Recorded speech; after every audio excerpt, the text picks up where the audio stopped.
Sheikh Shafiq new York থেকে। আর আমি এই মুহূর্তে রয়েছি স্টালিন বাংলা বাজার এলাকায়। এটি আমাদের ফার্স্ট স্টার।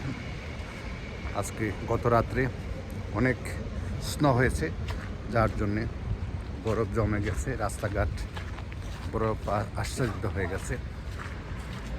এই গাড়িগুলিতে অনেকেই পরিষ্কার করে গাড়ি নিয়ে বেরিয়েছেন এবং পায়ে হাঁটার পথগুলি পরিষ্কার করে দিয়েছেন। এখানে একটি রুল রয়েছে, প্রতিটি বাড়ির সামনে বাড়ির মালিক বরফ পরিষ্কার করে দিতে হবে। সেই জন্য হাঁটা চলার জন্য এই বরফগুলি পরিষ্কার করে দিয়েছেন। তা নাহলে যদি দুর্ঘটনা ঘটে সেই জন্য তিনি দায়ী থাকবেন। এটি হচ্ছে এখানকার আইন। সারারাত্রি বৃষ্টি, বরফ হয়েছে। সকাল 11টা পর্যন্তই স্নো হয়েছিল, জমে গিয়েছে।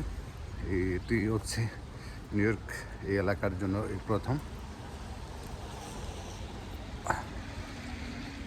এখন অবশ্য নেই, গাছে ডালে বরফ জমে সুন্দর একটি দৃশ্য দেখা যাচ্ছে। এখন অনেকে যারা পরিবহন গাড়ি নিয়ে, তাদের মূল কাজই হচ্ছে গাড়ি পরিষ্কার করা, এবং যারা প্রাইভেট বাড়িতে বসবাস করেন তারাও কিন্তু যে বরফ